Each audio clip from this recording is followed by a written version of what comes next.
I'm going to use my dry erase board and I'm going to put a treble clef up here.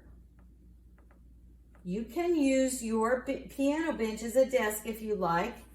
And I'm going to start on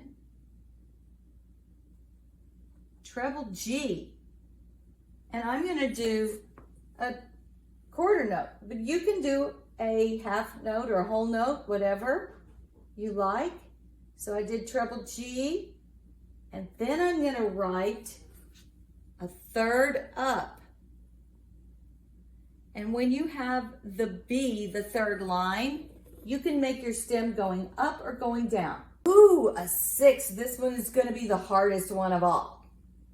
All right, so we have to count 1, 2, 3, 4, 5, 6.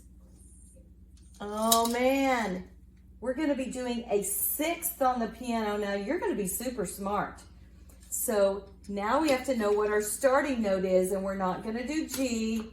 So I put that one out of the pile. And we'll take our little cards and we'll see. I'm closing my eyes. A. We're going to start on A.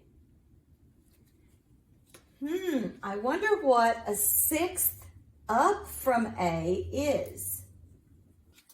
So you're getting good at these ledger lines. All right.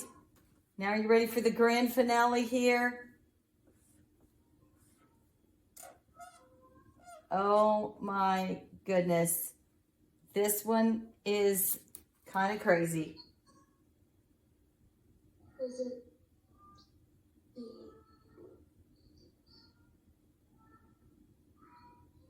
the A at the end of the piano? Yes, it's that A. And you know what that means?